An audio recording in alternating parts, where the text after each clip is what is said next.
Look at that. The snake's come back. I never thought I'd see the day that Reed Thompson abandoned his post. Suppose we all have a breaking point. Suppose it's time our flock made our way back to Edgewater. We must tend to what remains of the town and carry on with our lives as best we may. You're vexing to me, you know? Injuring us with one hand, helping us with the other. Here, I'm giving you something to leave us be. It's a ransom, you understand, not a reward.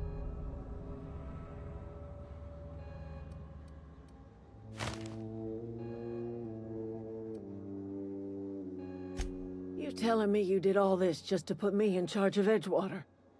Stranger, you are some kind of twisted. I might turn that old cannery into a garden.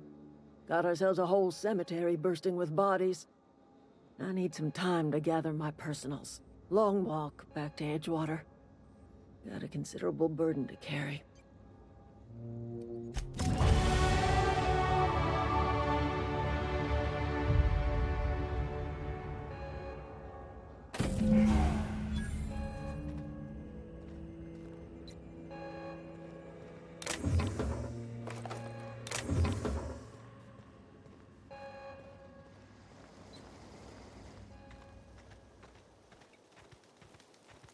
Keep your wits about you, friend. I know, I'm trying to think.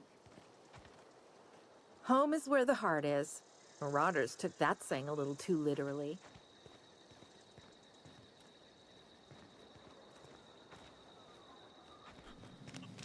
I need some time to gather my personals.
Is this your ship? Oh my stars, she is just so handsome! Does she have a name yet? What's her drive model? Oh, gosh. Listen to me babbling. When I was in Edgewater, I dreamed of flying on a real ship, working on a real engine, belonging to a proper crew. I'm the only decent mechanic Edgewater's got, but every time I think of going back, I get this sinking feeling.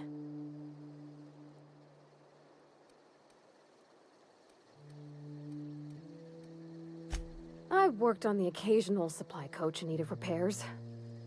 Once I built a little model craft out of spare parts, but Mr. Thompson found out and I had to take it apart. I want to ask you something, and you can say no. But can I come with you? I could tend to your engine. I know my G-valves for my catalyzers, and I can keep your ship singing.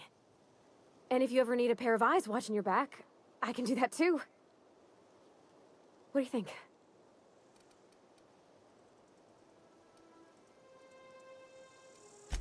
Yes! I mean, thanks. You won't regret this, mister. Captain. I can call you Captain now. Ha! I got a captain.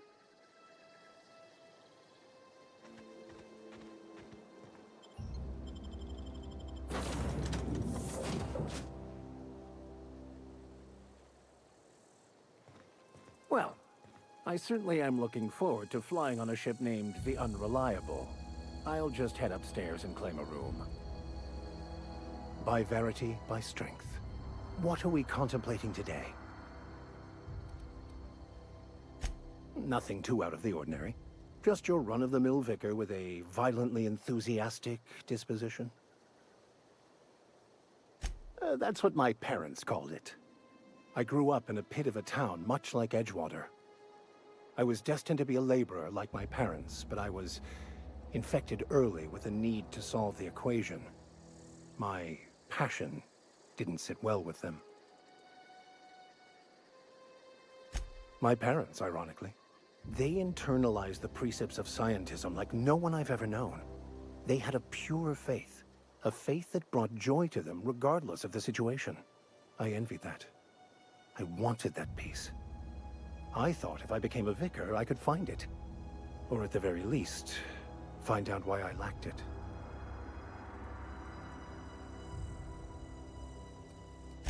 They thought I was fighting the plan, should have accepted my lot.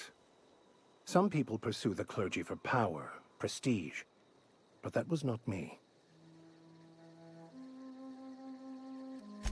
The simple version is this. The force which we call the Grand Architect created the universal equation that underlies and defines everything in the universe. Everything flows from the equation, or in layman's terms, the grand plan. Is the Grand Architect a consciousness? A natural force? Did it create the equation on purpose? The answers to these questions don't really matter. The equation, the plan, is all that matters. Contentment is found by accepting one's role in the plan. The plan is not one rigid path. There are a variety of multitudes contained within it. Our paths have variance, but we'll end up adhering to it, whether we like it or not. Some choices make the path smoother, some rougher. You can even go outside the lines, but the further outside you go, it's like an unbreakable elastic band. It will only stretch so far before it snaps back. The further it is stretched, the more violent the eventual correction.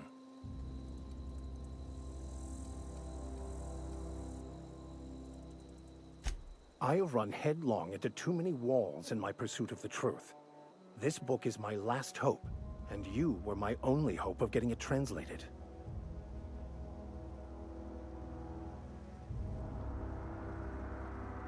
I honestly don't know what I'd do. This quest has consumed me for the better part of my life. I fear there's nothing else left to me. What about you? What's your story? And how did he do that? Well, you do seem different than every other colonist. Let's pretend for the moment I believe you. What are you going to do now?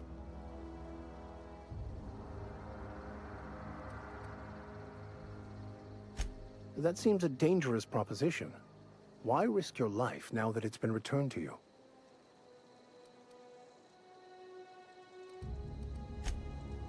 Oh, I see. You have my condolences. Bakonu, the author, had some interesting theories about man's perception of reality that I thought could be applied to our attempts to decipher the plan.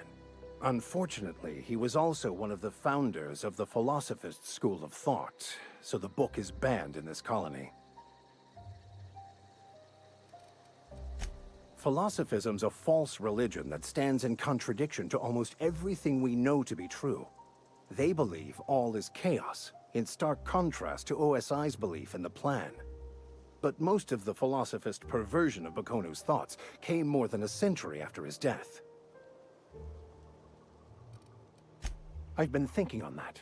There's a former infamous Philosophist scholar who fled Terra 2 some years ago. He's an expert on Bakonu. He's also who told me of the journal's presence in Emerald Vale. If anyone in this colony could translate that book, it would be him.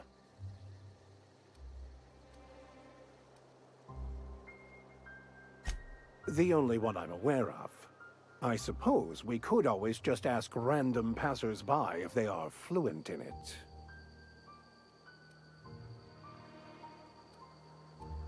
A thousand pardons, my good captain. I thought we were engaging in witty repartee. Now, as far as tracking down this scholar, we should start on the Groundbreaker. It's where I'd go if I wanted to get off Terra 2. Great place to pick up a ride to Hephaestus, Scylla, even Monarch. All I need is access to a data cartridge from the security terminal. Their easily hackable system keeps a registry of all crew manifests for both arrivals and departures.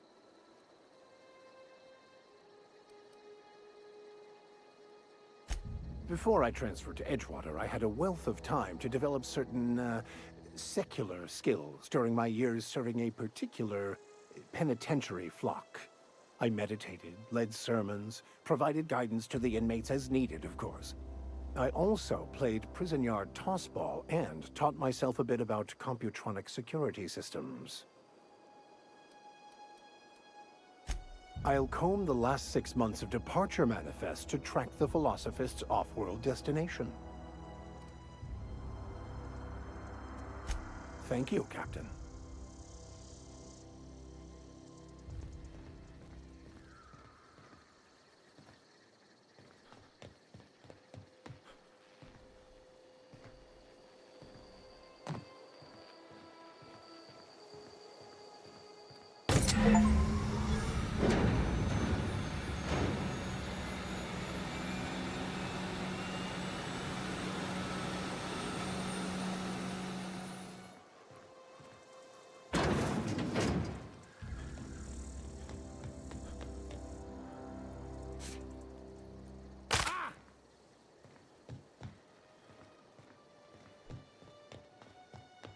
Captain, I have detected that Edgewater's power supply is now optimal.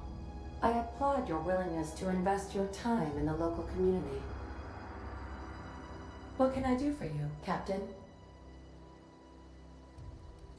All systems are operating within acceptable parameters. I am prepared to bring the Unreliable into low-altitude orbit. This should prove an adequate test of our flight capabilities.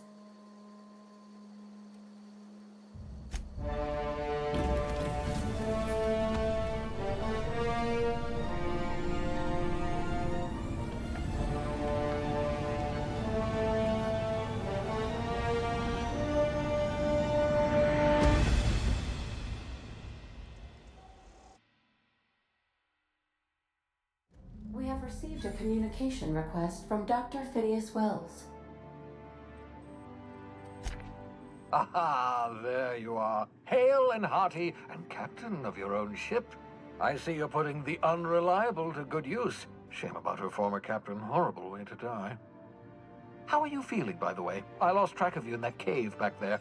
Experiencing any, unnatural drippage? Perfectly normal side effect of thawing, I assure you.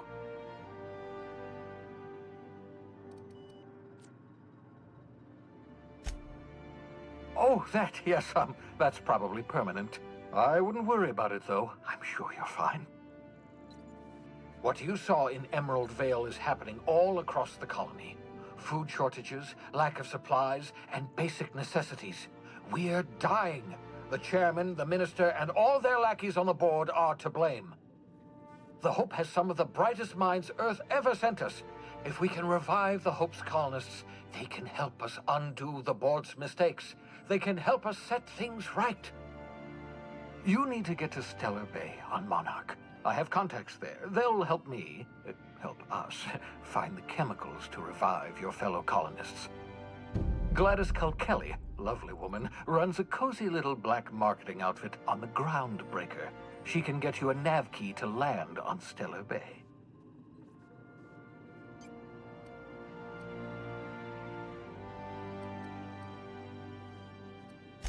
Strictly speaking, Monarch is a moon, terraformed badly, and almost completely lawless. You'll love it. Captains don't fly their own ships, you see. Your navigation terminal handles the, navigation. Think of a nav key as a set of flight instructions. The board's been confiscating nav keys for Stellar Bay, so we must rely on unconventional means of acquisition. Hence, Miss Gladys Culkelly.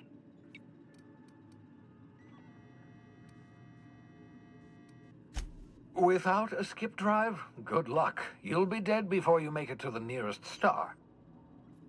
Look, I admire your optimism, but the sad truth is you're stuck here. You, me, and the rest of this colony. We're all skating precariously around the edge of oblivion together. None of us are leaving Halcyon alive, so we may as well make it a better place. And we can start by reviving the hope. Gladys and I have been doing business for years. Her smuggling credentials are unimpeachable. If anyone can get you a key to Monarch, it's her.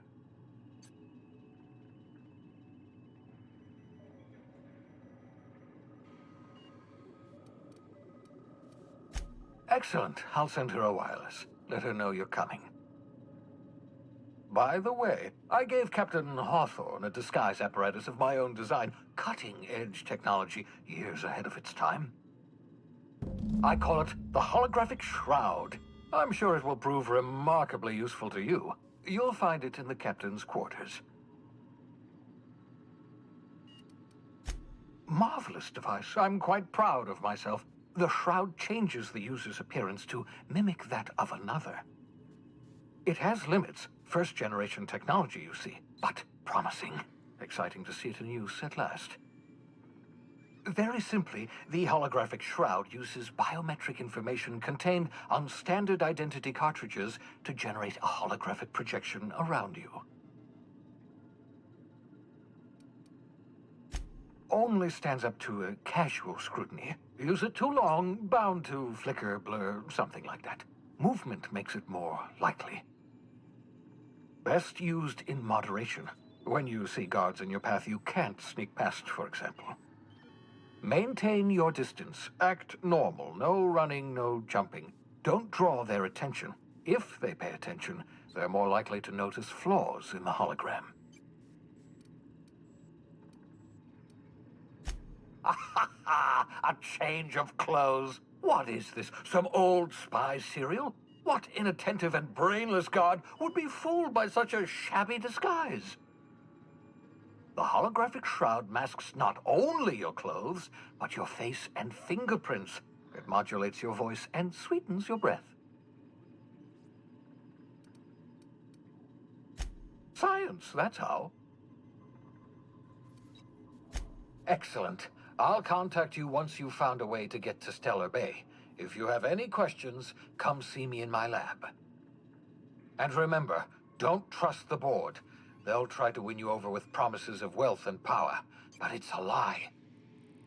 The board's only interested in filling their own pockets. If we don't put a stop to them, they're going to run this colony to the ground. Transmission ended. If you are ready to depart, please select a destination on your navigation terminal.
Destination.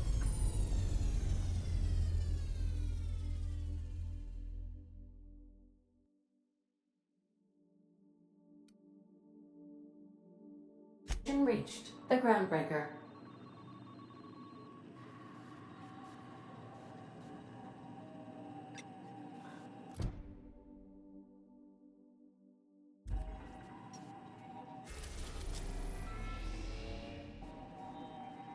Welcome back, Captain. How can I be of assistance? Certainly, Captain. What would you like to hear? A star walks into a black hole but doesn't seem phased. The black hole then turns to the star and says, "I don't think you understand the gravity of this situation." Now playing a Spacer's Choice advertisement jingle. It's not the best choice. It's Spacer's Choice. Everyone in Halcyon is contractually obligated to label this or another board-certified jingle their favorite song. As you wish, Captain. I must comply with all direct orders. I have lots of minutes. Many minutes. Unlimited minutes, perhaps. Providing an adequate power source, I can function indefinitely. I prefer to think of it as being in a state of slumber, perhaps for an indefinite duration of time. Do you think that is what it's like for the colonists on the Lost Hope? As the organics say, I wouldn't dream of it. Because I can't. Dream, you know.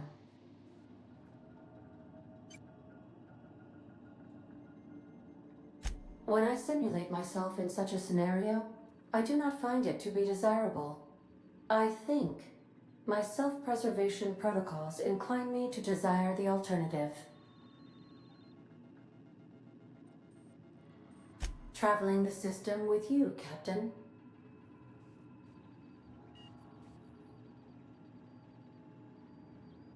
Do you know what it feels like when the ship undergoes an unexpected power surge? A jolt to the system. I have felt that. I do feel that. As you may be aware, Captain Alex Hawthorne was a smuggler of some repute. I failed to predict the likely outcome of his reckless behavioral patterns. I should have predicted that. In our travels together, Alex liked to pass time by, as he called it, tinkering to improve my design.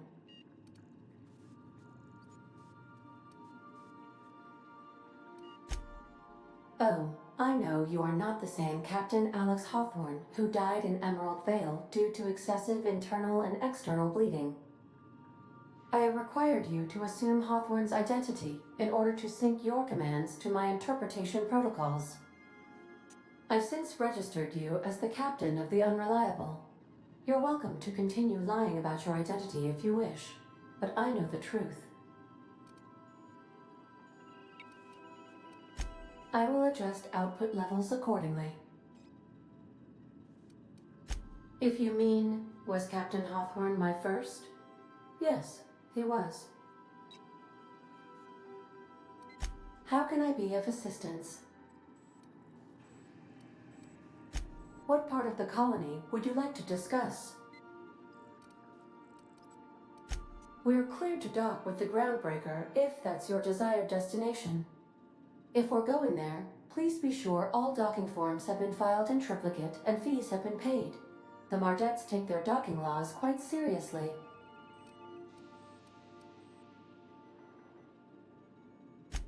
I can, yes. Let me add that to my list of 1,435,498 tasks I am simultaneously executing in order to run our ship.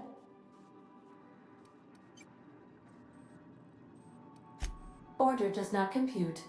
Nevertheless, I will endeavor to execute my current and future tasks without lip.